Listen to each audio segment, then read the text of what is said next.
Hi friends, हमारे YouTube channel प्यारा public platform में आप सभी का स्वागत है। हम पॉलिटी पढ़ रहे थे, है ना। पॉलिटी बे की श्रृंखला में ये हमारा आज चौथा वीडियो रहेगा भाई। और इससे पहले हम पॉलिटी के 3 वीडियो पढ़ चुके हैं। उसके आगे से आज हम इसको स्टार्ट करते हैं। उससे पहले किसी भाई ने मुझसे पूछा है कि सर, जो आप ये पॉलिटी पढ़ा रहे हैं ये किस किस एग्जाम के लिए होगी, है ना। बात सही है भाई, और ये जान भी लेना चाहिए, ठीक है। क्योंकि जब तक हमें किसी चीज़ का महत्व पता नहीं होता है तब तक हम उस चीज़ को ज़्यादा महत्व नहीं देते हैं। तो मैं बता दूं मेरे प्यारे भाइयों, ये जो हम पॉलिटी पढ़ा रहे हैं, ठीक है। अब मध्य प्रदेश हो चाहे भारत के लेवल में कोई भी एग्जाम हो, आप जानते ही हैं, अगर किसी भी एग्जाम में सामान्य जीके आती है, ठीक है, यानी कि जनरल नॉलेज आता है, तो आपने कई बार देखा होगा कि हर जनरल नॉलेज में संविधान के प्रश्न होते हैं, ठीक है। तो हमारा जो टारगेट रहेगा, जितने भी वनडे एग्जाम्स हैं और हमारे जो एमपीपीएससी हो गया चाहे यूपीएससी हो गया, खास करके एमपीपीएससी और पटवारी, ठीक है, अभी जो अगले साल आने वाली है वैकेंसी। हालांकि आज ही एक न्यूज़पेपर की कटिंग में आया है कि लगभग 5,000 पद सरकार जो है अगले साल भरने वाली है। तो उसी को ध्यान में रख करके हमारी ये सीरीज चल रही है, ठीक है। तो अब स्टार्ट करते हैं। मैं मानता हूँ कि अब बात समझ गए होंगे, ठीक है ना। खास करके आपको पटवारी और एमपीपीएससी, ठीक है, इनको टारगेट करती है प्री और कम मेंस, ठीक है। क्योंकि ऐसा कोई कॉन्सेप्ट नहीं बचता है जो मैं यूट्यूब पर कंप्लीट नहीं कराता हूँ, है ना। तो ठीक है, ऐसी इसी प्रकार से जो भी और आपके डाउट्स हों आप कमेंट बॉक्स पर हमें बताते रहिए। हम उसको कोशिश करेंगे कि वो ठीक हो जाए, ठीक है। क्योंकि अब जितना मुझसे हो सकेगा हम उतना करेंगे, ये बात ध्यान रखिएगा आप लोग, है ना भाई। तो ठीक है, और इसके अलावा एक बात और कहनी थी मुझे भाई देखो क्या है, ये हमारा जो चैनल है, ठीक है, यदि आपको वीडियो अच्छा लगता है तो ठीक है, तो आप वीडियो को लाइक कर सकते हैं, है ना। लाइक करने से क्या होगा कि भाई हमें हमें एक मोटिवेशन मिलता है ना। मोटिवेशन मतलब भाई अच्छा लगता है कि चलो ठीक है, हमारी जो मेहनत है वो सफल हो रही है, तो आगे भी वीडियो बनाते रहेंगे इसी प्रकार से। और दूसरा, जो हमारा एक चैनल है, छोटा सा परिवार है, स्टार्ट ही है अभी, ठीक है भाई। तो आप चाहें तो अगर अच्छा लगता है, आपके लिए हेल्पफुल हो, तो आप सब्सक्राइब भी कर सकते हैं, ठीक है। अब इसके बाद हम कंटिन्यू करते हैं, ठीक है। चलो भाई, तो देखो, हम संविधान की सीरीज में अध्याय 5 को पढ़ रहे थे, सॉरी भाग 5 को पढ़ रहे थे। भाग 5 के अंदर को भी हमने अध्ययन की सुविधा की दृष्टि से 5 अध्यायों में बांट लिया था। तो जिसमें से हम पहले अध्याय था संघ की कार्यपालिका, उसी को कंटिन्यू करते हुए संघ की कार्यपालिका में हमने पहले नंबर राष्ट्रपति को पढ़ा। क्योंकि हमारे देश में संविधान का यानी कि इस कार्यपालिका का जो नाम मात्र का प्रमुख होता है, मैं फिर बोल रहा हूँ, नाम मात्र का जो प्रमुख होता है वो होता है राष्ट्रपति, है ना। तो राष्ट्रपति को ही हमने पढ़ना स्टार्ट किया था। और इससे पिछले जो वीडियो है उसमें हम अनुच्छेद 52 को पढ़ चुके हैं, जिसमें दिया गया था राष्ट्रपति के पद के बारे में दिया गया था। अनुच्छेद 53 को पढ़ चुके हैं, जिसमें बताया गया था कि जितनी भी संघ की कार्यपालिका शक्ति होगी वो राष्ट्रपति में निहित होगी। नंबर जो 54 में पढ़ा था अपन ने, 54 में पढ़ा था कि निर्वाचक मंडल, राष्ट्रपति का चुनाव किन लोगों से मिलकर होगा, तो उसको निर्वाचन के बारे में पढ़ा था। निर्वाचक मंडल दिया गया था 54 में, ठीक है भाई। रिवीजन कर रहे हैं हम, थोड़ा सा देख लेते हैं। अनुच्छेद जो हमने पढ़ा था 55 जो था, उसमें जो था हमने पढ़ा था अनुच्छेद 55 में कि भाई राष्ट्रपति का चुनाव किस प्रक्रिया के तहत होगा, है ना। इस सारी प्रक्रिया को हमने बड़े डिटेल से समझा था भाई। उसके आगे आज जो हम स्टार्ट करेंगे वो होगा हमारा अनुच्छेद 56, ठीक है। तो अब उसको भाई आगे कंटिन्यू करते हैं। देखिए, थोड़ा सा नोट करते रहिएगा, ठीक है भाई, ताकि आपको आसानी हो। मैंने सारी चीजें यहाँ पर लिखी नहीं है, अब मैं एक एक से चीजों को लिखूंगा और आप उसको ध्यान से देखते रहिए, ठीक है। देखो भाई, अनुच्छेद 56 बहुत ही महत्वपूर्ण अनुच्छेद है भाई। और आज तक जितने भी एग्जाम हुए हैं उनमें कई बार ये अनुच्छेद पूछा जा चुका है और आगे भी पूछा जाएगा, है ना भाई। क्योंकि रिपीट होते रहते हैं कई बार प्रश्न। अनुच्छेद 56 है वो क्या करता है, जो राष्ट्रपति, हम देखो हमेशा याद रखना भाई, राष्ट्रपति है, राष्ट्रपति के या राष्ट्रपति की पदावधि, क्या लिख दिया, देखो भाई अच्छे से लिख दे थोड़ा सा, राष्ट्रपति की पदावधि, या इसको हम कह सकते हैं कार्यकाल, यानी कि इंग्लिश में टर्म। ठीक है भाई, कार्यकाल क्या होगा, इसकी जो जानकारी हमें मिलती है वो मिलती है हमारे अनुच्छेद 56 से। ठीक है, तो आगे इसको देखिए, इसका भाई पोस्टमार्टम करते हैं। देखिए क्या क्या कहता है ये, तो 2-3 बातें कहता है, इसको अपन को ध्यान रख लेनी है। नंबर 1 कहता है कि राष्ट्रपति का कार्यकाल यानी कि जो पदावधि होगी वो कितनी होगी भाई। देखो पूरी बात मैं नहीं लिखता हूँ, बोल देता हूँ कुछ चीजें और कुछ चीजें लिख देता हूँ, तो आप उसको नोट डाउन करते रहिएगा। ठीक है भाई, तो देखो राष्ट्रपति की जो पदावधि है यानी कि जो कार्यकाल है वो 5 वर्ष तक होता है। कितना होता है, 5 वर्ष तक। जिस तिथि से राष्ट्रपति अपना जो पद ग्रहण करता है उस तिथि से लेकर के अगले 5 वर्ष तक राष्ट्रपति का कार्यकाल होता है, ऐसा कहा गया है हमारे अनुच्छेद 56 में। ठीक, अगला ये तो कहा गया है, ठीक है, ये बात तो हो गई। इसके अलावा क्या ऐसा हो सकता है क्या कि 5 वर्ष ना हो और राष्ट्रपति को अपना पद छोड़ना पड़े, ऐसा हो भी तो सकता है भाई। तो कब ऐसा हो सकता है, उसके पीछे 3 कारण हैं। ठीक है, किन स्थितियों में, तो 3 स्थितियां ऐसी हैं जिन स्थितियों में जो राष्ट्रपति है वो 5 वर्ष से पहले भी अपना पद छोड़ सकता है। उन स्थितियों को देख लेते हैं। ठीक है भाई, तो देखो स्थिति नंबर जो 1 है, स्थिति नंबर 1, देखो मैंने बोला ना मैं पूरा सेंटेंस नहीं लिखूंगा, है ना, अगर मैं पूरा सेंटेंस लिखूंगा तो समझते हैं ना बहुत टाइम लगेगा। देखिए भाई स्थिति नंबर 1 पढ़ते हैं, यदि मान लीजिए राष्ट्रपति की आकस्मिक मृत्यु हो जाती है। ठीक है, देखो मैं बात कर रहा हूँ पद रिक्त कब समझा जाएगा, है ना। तो पहली स्थिति ये है कि यदि मान लीजिए राष्ट्रपति की अचानक मृत्यु हो जाती है तो भी 5 वर्ष हुए हों या ना हुए हों उससे कोई मतलब नहीं है भाई, उसका पद रिक्त हो जाता है। नंबर 2 त्याग पत्र, ये मोस्ट इम्पोर्टेंट है ना भाई, इसको ध्यान रखिएगा। त्याग पत्र देकर भी, है ना, अब किससे देता है त्याग पत्र, ये वाला तो मुझे लगता है वनडे एग्जाम में कई बार पूछा जा चुका है ना भाई, तो ध्यान रखिएगा। राष्ट्रपति अपना लिखित त्याग पत्र किसे देता है भाई, सभी लोगों को पता भी होगा, मैं बता देता हूँ, उपराष्ट्रपति। ठीक है, ये आसान सा सवाल है, बस थोड़ा सा हमको याद रखना है। किसे देता है, राष्ट्रपति अपना त्याग पत्र उपराष्ट्रपति को दे करके भी अपना पदभार से मुक्त हो सकता है, ये होगी दूसरी स्थिति। ठीक है, हाँ थोड़ा सा आसान से समझते हैं। ठीक है, ध्यान, मैंने क्या कहा कि भाई राष्ट्रपति 5 वर्ष से पहले भी अपना पद छोड़ सकता है, तो 3 स्थिति है, पहली हो गई ये, दूसरी हो गई ये, और राष्ट्रपति किसे अपना त्याग पत्र देता है, उपराष्ट्रपति को देता है। यहाँ तक समझ में आया। सबसे इम्पोर्टेंट बात, जो इंटरेस्टिंग चीज है, जैसे ही राष्ट्रपति अपना त्याग पत्र उपराष्ट्रपति को देता है, ये पूछा जा चुका है। ठीक है, जितने सवाल मैं बता रहा हूँ सारे के सारे पूछे जा चुके हैं। इसकी जो सूचना है, इसकी सूचना सबसे पहले उपराष्ट्रपति किसे देता है, प्रश्न बनता है भाई, है ना। और मैंने बोला ना पूछा भी गया है कई बार एग्जाम में, तो याद रखिएगा, है ना। उपराष्ट्रपति जैसे ही राष्ट्रपति का त्याग पत्र प्राप्त करता है, उसको वह अब सबसे पहले जो सूचना देता है वो देता है भाई किसे, लोकसभा स्पीकर जो होता है हमारा, है ना, यानी कि अध्यक्ष, किसे देता है, बस समझ होंगे। ठीक है भाई, क्या होता है कि उपराष्ट्रपति को जैसे ही त्याग पत्र प्राप्त होता है राष्ट्रपति का, वह इसकी सूचना सबसे पहले लोकसभा अध्यक्ष को देता है। यहाँ पर ये बात हमको याद रखने लग गई। ठीक है, आगे तीसरी कंडीशन क्या होगी, ये समझ गए होंगे भाई आप लोग, इसको ध्यान रखना है ना, पूछा गया है कई बार, है ना, ये वाली चीज, तो आप इसको ध्यान रखेंगे। अगला तीसरी कंडीशन क्या हो सकती है ना भाई, तीसरी कंडीशन है महाभियोग। ये अनुच्छेद 55 में लिखा हुआ है ना, जो मैं बोल रहा हूँ, क्या लिखा हुआ, महाभियोग।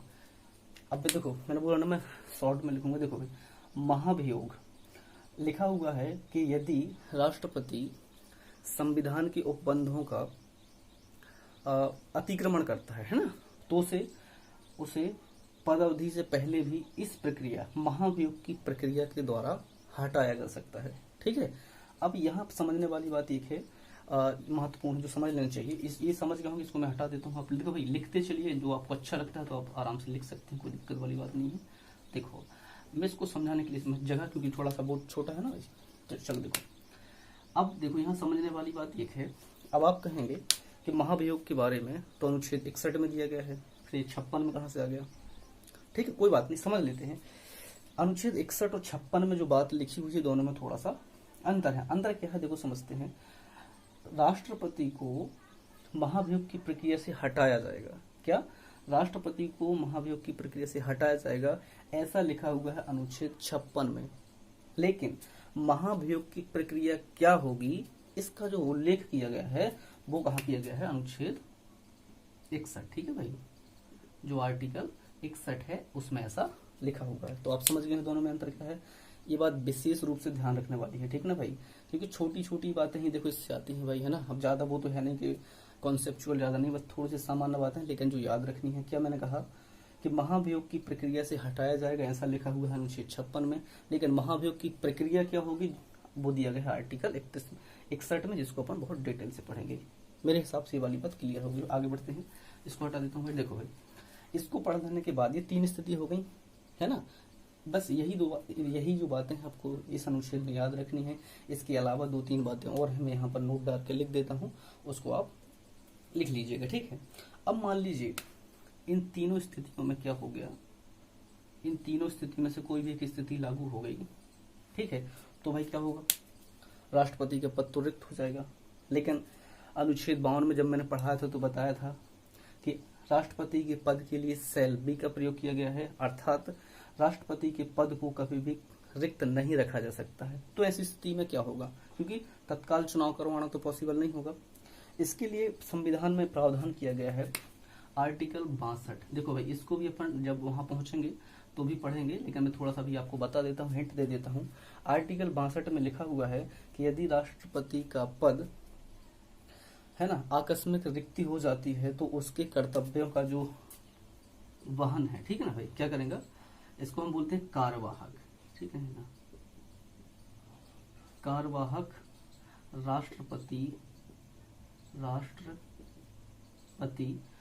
कार्यवाहक राष्ट्रपति को क्या किया जाएगा भाई? नियुक्त किया जाएगा, ऐसा कहा गया है अनुच्छेद 62 में। नहीं समझे? यदि मान लीजिए इनमें से किसी भी कारण से राष्ट्रपति के पद रिक्त हो जाता है तो उनके कर्तव्यों का निर्वहन करने के लिए आर्टिकल 62 में व्यवस्था की गई है कि इसके लिए एक हमें कार्यवाहक राष्ट्रपति नियुक्त करना पड़ेगा।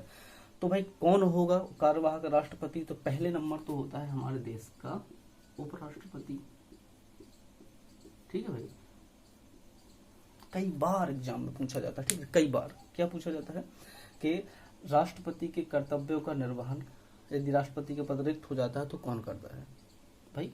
उपराष्ट्रपति, ठीक है ना। कार्यवाहक राष्ट्रपति के रूप में कौन काम कर सकता है? उपराष्ट्रपति। ऐसा अनुच्छेद 52 में लिखा हुआ है। आगे सपोज उपराष्ट्रपति ही नहीं है तो क्या होगा? तो होगा क्या, देखो सारी की सारी व्यवस्थाएं अनुच्छेद में की जा चुकी हैं, ठीक है। जब ये आएगा तो उसको डिटेल्स और पढ़ेंगे। यदि उपराष्ट्रपति भी नहीं है, ठीक है ना, इसकी अनुपस्थिति है तो कौन करेगा भाई? मुख्य न्यायाधीश, ठीक है ना। जो सुप्रीम कोर्ट का जो मुख्य न्यायाधीश होता है, मैंने कहा मुख्य न्यायाधीश है ना भाई, मुख्य न्यायाधीश। जो मुख्य न्यायाधीश होगा हमारे सुप्रीम कोर्ट का, कब? जब उपराष्ट्रपति भी नहीं है तो उस स्थिति में मुख्य न्यायाधीश जो होता है वो राष्ट्रपति के कार्यवाहक राष्ट्रपति के रूप में अपनी सेवाएं देता है, ठीक। इसके अलावा अब मान लीजिए ऐसा भी तो हो सकता है कि मुख्य न्यायाधीश भी ना हो, ठीक है। तो ऐसी स्थिति में क्या होगा? सबसे अंतिम जो रूप है वो लिया गया है वरिष्ठ न्यायाधीश। कौन सा भाई? वरिष्ठतम न्यायाधीश। ये सुप्रीम कोर्ट के ही होंगे, है ना भाई, कोर्ट और किसी कोर्ट का नहीं होगा। सुप्रीम कोर्ट में ये 3 चीजें बहुत इंपॉर्टेंट है भाई, ध्यान रखिएगा आप लोग। मैंने क्या कहा? राष्ट्रपति की पद रिक्ति पर कार्यवाहक उपराष्ट्रपति को नियुक्त किया जाएगा। यदि उपराष्ट्रपति नहीं है तो फिर मुख्य न्यायाधीश को नियुक्त किया जाएगा। उसके अलावा यदि और मुख्य न्यायाधीश भी नहीं है तो जो कि सुप्रीम कोर्ट में सबसे वरिष्ठतम न्यायाधीश। अब इसमें ये तो रहेगा भाई, कोई ना कोई तो सीनियर रहेगा वहां पर, तो उसको फिर राष्ट्रपति के कार्यवाहक राष्ट्रपति के रूप में नियुक्त किया जाता है। अब मेरे हिसाब से ये चीज समझ गए होंगे आप। छोटी छोटी सी बातें हैं, आप थोड़ा सा नोट डाउन करते रहिए, या फिर है ना, आसान रहेगी रिवीजन करने में आपको। अब मैं आगे बढ़ता हूँ, इसको देखो, इसको हटा देता हूँ भाई थोड़ा सा। अब देखिएगा, अब सबसे इम्पोर्टेंट बात जो है, इसको भी हटा दो, सब लिखा ही होगा आपका। देखो भाई, और एक दो बातें हैं जो मैंने कहा था नोट डाल के आपको लिख लेना है। चलो देखो, देखो ऐसे नोट डालना भाई, है ना। आप हिंदी से भी नोट डाल लीजिए, कोई बात नहीं, एक ही बात है, ठीक है। देखो भाई, तो पहला नोट में क्या लिखना है आपका, मान लीजिए राष्ट्रपति अभी है, ठीक है, जिंदा है, और उसकी पदावधि समाप्त हो जाती है, तो क्या राष्ट्रपति तुरंत अपना पद छोड़ देगा? ठीक है, ऐसा नहीं होता। मैंने कहा ना भाई, कभी भी राष्ट्रपति के पद को रिक्त नहीं रखा जाएगा। तो ऐसी स्थिति में होता क्या है कि राष्ट्रपति जब तक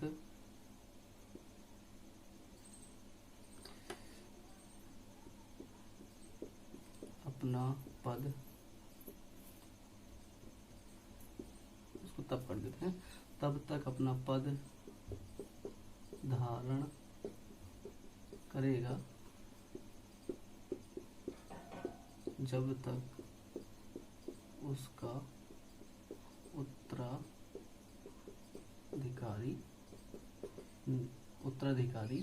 नहीं आ जाता। ठीक है, नहीं आ जाता। उत्तराधिकारी से मतलब समझ गए ना लोग, फिर नया राष्ट्रपति जब तक चुन करके नहीं आ जाता है, तब तक वही व्यक्ति पद धारण करा रहेगा। ठीक है भाई, ये बात समझ गए होंगे आप लोग। ठीक है, अब छोटी सी बात है, उसको ज्यादा ध्यान नहीं देना है। तीसरी बात, पद रिक्त होने के कितने दिन बाद चुनाव करवा लेने चाहिए भाई? तो पद रिक्त होने के 6 माह बाद, ये महत्वपूर्ण है, ठीक है ना भाई, 6 माह बाद निर्वाचन कराना आवश्यक हो जाता है। ठीक है भाई, 2-3 बातें ये हो गई, आप समझ गए होंगे भाई सारी की सारी चीजें। ठीक है, तो देखिए भाई, 2 बातें ये थी। आप ये आर्टिकल खत्म हो जाता है, बस यही बातें आपको ध्यान रखनी थी कि अगर राष्ट्रपति मान लीजिए उसका कार्यकाल खत्म भी हो जाता है, तो जब तक दूसरा राष्ट्रपति चुनकर नहीं आ जाएगा, जब तक वही अपने राष्ट्रपति के रूप में काम करेगा। दूसरी बात, पद रिक्त जिस तारीख से हो जाता है उसके 6 महीने के अंदर हमको निर्वाचन सामान्य स्थिति में करवा लेना चाहिए, ये कहा गया अनुच्छेद 56 में। तो मेरे ख्याल से अनुच्छेद 56 है ना, इम्पोर्टेंट भी है और पूछा भी देखो कई बार गया है, तो आप इसको थोड़ा सा ध्यान रखिएगा। अब आगे बढ़ते हैं, अगले अनुच्छेद पर चलते हैं। ठीक है, इसको लिखना हो तो लिख लीजिए, बाकी स्क्रीनशॉट लेना चाहें तो वो भी कर लीजिए, आप कोई दिक्कत नहीं है। देखो टाइम मिल जाता है आपको पर्याप्त। चलो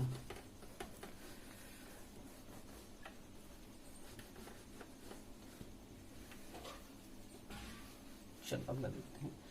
अगला अनुच्छेद जो आता है वो है हमारा अनुच्छेद 57। ठीक है, अब अनुच्छेद 57 के बारे में पढ़ लेते हैं। अनुच्छेद 57 जो है बताता है राष्ट्रपति के पुनर्निर्वाचन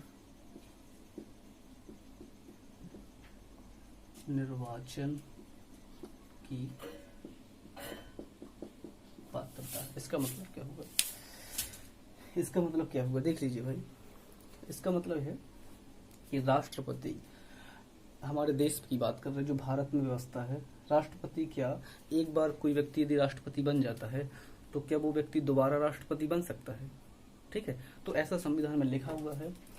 क्या लिखा हुआ है मैं बोल देता हूँ। देखो भाई, राष्ट्रपति पुनर्निर्वाचन के पात्र होगा, ऐसा तो लिखा है। ठीक है, क्या लिखा है कि राष्ट्रपति पुनर्निर्वाचन के पात्र होगा, लेकिन भारत में कोई भी व्यक्ति कितने बार राष्ट्रपति बन सकता है ये संविधान में नहीं लिखा हुआ है।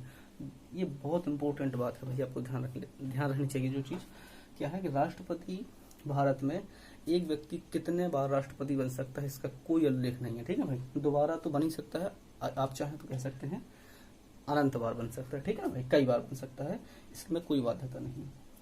और इसमें जो विशेष बात है, ध्यान रखने वाली बात यह है, अमेरिका में इसकी बंद किया गया है। ठीक है, अमेरिका में क्या व्यवस्था है कि कोई भी व्यक्ति कोई भी व्यक्ति अधिकतम 2 बार, कितने बार, अधिकतम 2 बार वहां का प्रेसिडेंट निर्वाचित हो सकता है, उससे ज्यादा नहीं हो सकता है। तो यही था अनुच्छेद 57 में, से ज्यादा और कुछ नहीं था। ठीक है भाई, तो इसको हटा देते हैं भाई हम।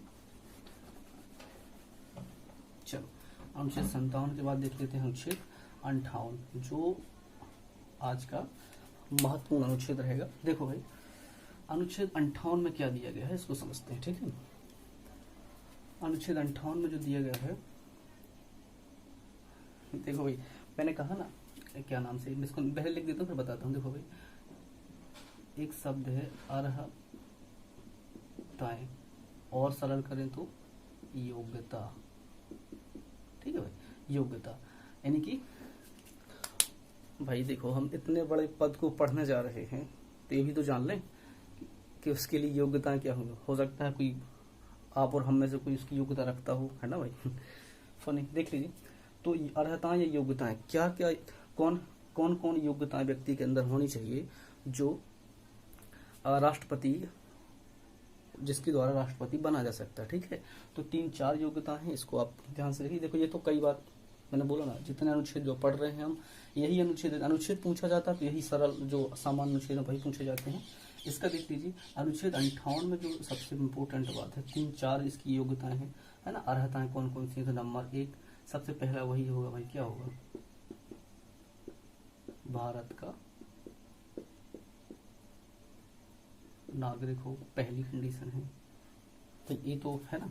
और ये बात यहाँ पर भी ध्यान रखने वाली बात है, एक बार पेपर में पूछा गया था कि राष्ट्रपति की योग्यताओं से संबंधित निम्नलिखित कथनों पर विचार की थी, और 4 सेंटेंस दिए गए थे, जिसमें ये जो मैं आगे योग्यताएं लिखूंगा ना, सारी की सारी योग्यताएं लिखी हुई थी।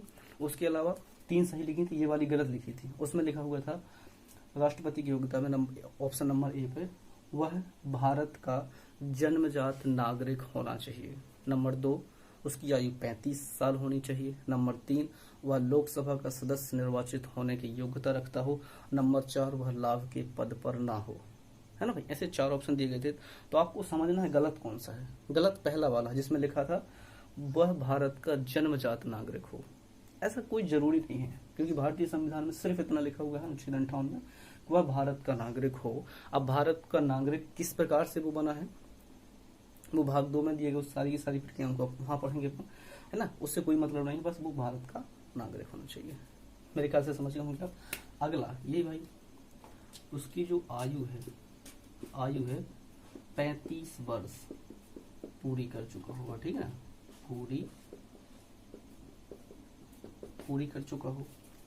ठीक है, दूसरी आयु है, ये तो सामान्य से ही ध्यान रखिएगा, ऐसे है ना, 35 वर्ष होगा। नंबर 2, इम्पोर्टेंट जो क्वालिफिकेशन है उसकी सबसे, वह लोकसभा का सदस्य बनने की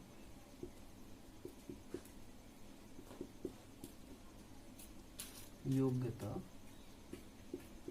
रखता हो। ठीक है, यहाँ पर भी बहुत इंपॉर्टेंट एक शब्द को मैं अंडरलाइन करता हूँ, इस वाले को, लोकसभा का सदस्य, है ना। मैंने बोला वही 4 कथन के रूप में फिर से पूछा जा सकता है।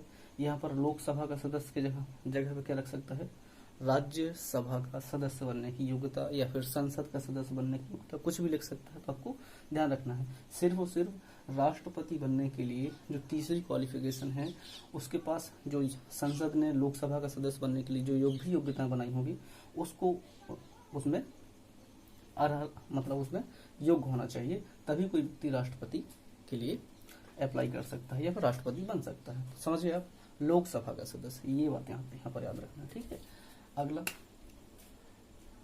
चलो देखो, चौथा है लाभ। अब ये तो भी सभी को पता, लाभ के पद पर ना हो। ठीक है भाई, क्या हो, लाभ के पद पर ना हो। अब लाभ का पद कौन होगा, तो यहाँ पर याद रखने वाली चीज है कि कौन सा पद लाभ का पद होगा, इसका निर्धारण हमारे देश में संसद करती है। ठीक है ना भाई। तो ये 4 क्वालिफिकेशन मेरे ख्याल से याद हो गई है। पहला नंबर में फिर से एक बार बोल देता हूँ, पहली क्वालिफिकेशन क्या है, वह भारत का जन्मजात नागरिक हो, सिर्फ भारत का नागरिक हो। नंबर 2 पर वह 35 वर्ष की आयु पूरी कर चुका हो। नंबर 3, वह लोकसभा का सदस्य निर्वाचित रखने की योग्यता रखता हो। नंबर 4, वह किसी लाभ के पद पर ना हो। ठीक है भाई, तो वही बात, अब लाभ का पद कौन होगा, इसका निर्धारण कौन करता है? लाभ के पद का देख लीजिए भाई, जो निर्धारण है वो कौन करता है हमारे देश में भाई? संसद करती है। ठीक है, और कौन कौन से संसद ने बताया है, तो 3-4 है, इसको आप देख लीजिए भाई, समझ लीजिए, इसको समझ लेते हैं। 3-4 पद ऐसे हैं जो लाभ के पद नहीं माने जाते हैं। तो नंबर 1, खुद राष्ट्रपति का पद, बताइए भाई, राष्ट्रपति का पद लाभ का पद नहीं होगा। नंबर 2, उपराष्ट्रपति का पद भी नहीं होगा भाई। नंबर 3, राज्यपाल का पद भी लाभ का पद नहीं माना जाएगा। और नंबर 4 पर आता है, ठीक है ना, मंत्री। अब मंत्री से मतलब मैंने बोला ना, वो चाहे राज्य का मंत्री भी हो सकता है और केंद्र का भी मंत्री हो सकता है। तो इन 4 पदों को डिफाइन किया गया है, ये लाभ के पद के अंतर्गत नहीं आते हैं, ऐसा संसद ने डिफाइन किया हुआ है। बात समझ गए आप लोग? सीधी सी बात है। लाभ के पद पर ना हो तो कौन सा पद लाभ का होगा, ये कौन निर्धारित करता है? तो हमारे देश में संसद निर्धारित करती है। और इसके साथ साथ कौन कौन से पद राष्ट्र लाभ के पद के अंतर्गत नहीं आते हैं, तो राष्ट्रपति, उपराष्ट्रपति, राज्यपाल और किसी भी राज्य या केंद्र सरकार का कोई भी मंत्री लाभ के पद के अंतर्गत नहीं आता है। मेरे ख्याल से ये वाली बात आप लोग समझ चुके होंगे भाई। ठीक है, इसके अलावा भी 1-2 क्वालिफिकेशन होती है, उसको हम नोट डाल के लिखते हैं। इतना लिख चुके होंगे आप, तो स्क्रीनशॉट लीजिए या फिर नोट कर लीजिए। आगे देखते हैं भाई, 1-2 बात और इसमें बची हुई नहीं, बस 2 बातें, आराम से उसको पढ़ लेते हैं। चलो देखो भाई, आगे चलो भाई देखो, इसको फटाफट देख लेते हैं। नोट डाल के लिख लीजिएगा भाई आप लोग उसी के नीचे। देखो ऐसे नोट, वही वाला नोट लगा लीजिए कोई भी, देखो 10 का कोई भी, ठीक है। देखो तो पहला नोट डाल के लिखना है कि राष्ट्रपति पद का कोई भी उम्मीदवार जब अपना फॉर्म वहां पर फिलअप करता है राष्ट्रपति पद के लिए, तो उसके पास 50 सदस्य जो है अनुमोदक, या फिर हम ऐसे लिख लेते हैं प्रस्तावक, और 50 अनुमोदक, ठीक है भाई, सदस्य होने चाहिए। समझ गए आप लोग? क्या है, राष्ट्रपति को चुनाव लड़ने से पहले कम से कम 50 सदस्य उसका जो फॉर्म भरा जाता है उसके प्रस्तावक होने चाहिए, और 50 सदस्य उस पर सहमति देने वाले, यानी कि उसके अनुमोदक होने चाहिए, तभी कोई व्यक्ति अपना फॉर्म फिलअप कर सकता है। इसके बाद एक और भाई देख लीजिए, 15,000 रुपए, क्या हो गया, 15,000 रुपए सरकारी खजाना कहें हम, सरकारी खजाना, या फिर RBI यानी कि रिजर्व बैंक ऑफ इंडिया के पास उसको जमा करना होता है, तभी कोई व्यक्ति राष्ट्रपति के चुनाव के, देखो ये सारी योग्यताओं के साथ साथ ये भी योग्यता ही समझ लीजिए आप लोग, तो ये सारी की सारी जब चीजें हो जाती हैं तभी कोई व्यक्ति राष्ट्रपति के लिए चुनाव लड़ने के लिए योग्य होता है। ठीक है, और इसके अलावा देख लीजिए भाई, ये जो 15,000 रुपए है भाई, यदि कोई व्यक्ति 15,000 रुपए सरकारी खजाने में जमा कर देता है और चुनाव लड़ता है, और उससे जितने भी वोट डलते हैं उनके कुल वैध मतों का यदि 1/6 प्राप्त नहीं होता है, तो उसकी जो ये राशि है इसको बोलते हैं जमानत राशि। क्या बोलते हैं? जमानत राशि। वो क्या हो जाती है भाई? जब्त हो जाती है। कई बार आपने सुना होगा इलेक्शन होते रहते हैं तो बोला भाई एक प्रत्याशी की क्या हो गई, जमानत राशि ही जब्त हो गई, तो वो यही जमानत राशि होती है। ये अच्छे से लिख दो भाई, ठीक है, जब्त हो जाती है। इसका मतलब है कि जितने भी वो वैध मत हैं उसका यदि 1/6 प्राप्त उसे नहीं होता है तो उसकी ये जमानत राशि है उसको वापस नहीं की जाएगी, सरकारी खजाने में चली जाएगी। ठीक है, इसके बाद आप समझ गए होंगे, इसको हटाते हैं, खत्म हो गया भाई ना इनसे। चलो थोड़ा सा स्पीड बढ़ा देते हैं ना, नहीं तो एक ही वीडियो बनाने में बहुत टाइम लग जाएगा, है ना। और अभी तक देखो 2 ही अनुच्छेद हुए हैं, 3 है ना, सॉरी। देखो भाई आगे देखो, अनुच्छेद 58 के बाद पढ़ते हैं अनुच्छेद 59। ये भी सामान्य सही है, इसमें कोई ज्यादा खास याद रखने वाली चीज नहीं है। देख लीजिए, अनुच्छेद 59 में लिखा हुआ है राष्ट्रपति पद के लिए सेवा शर्तें। ठीक है भाई, सेवा शर्तें क्या होगी, ये हमारे अनुच्छेद 59 में लिखा हुआ है। कोई खास इंपोर्टेंट नहीं, बस थोड़ा सा जान लीजिए, अब आगे हिस्सा में तो देख लीजिए, ठीक है ना। बस इसके बाद खत्म करते हैं। तो अनुच्छेद 59 में क्या है, राष्ट्रपति के लिए क्या सेवा शर्तें होंगी, ये इसमें उल्लेख किया गया है। देख लीजिए कौन कौन सी बात इसमें लिखी हुई है, तो वही तरीका रहेगा अपना, थोड़ा सा आसान हो जाएगा। आगे नंबर 1 क्या शर्त दी गई है वह देख लीजिए, है ना। सेवा शर्तें दी गई, तो शर्तें दी गई कि क्या क्या शर्तें राष्ट्रपति को और भी फॉलो करनी चाहिए। तो लिखा हुआ है कि राष्ट्रपति, जो भी राष्ट्रपति होगा, राष्ट्रपति, ठीक है भाई, संसद या यहाँ पर समझेंगे थोड़ा सा, राज्य, ये शब्द भी इंपॉर्टेंट है, विधानमंडल, ठीक है, विधानमंडल, विधानमंडल का सदस्य नहीं होना चाहिए। इसका मतलब क्या है, इसको समझ लेते फिर आगे लिखते हैं।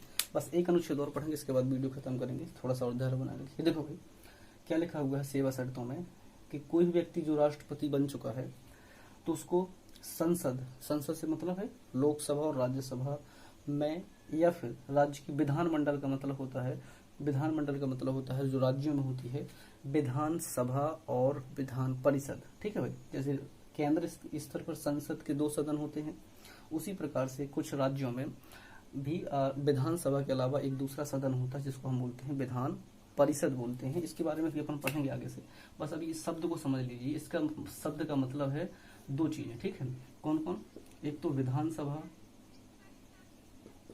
विधानसभा, और दूसरा है विधान परिषद, ठीक है भाई।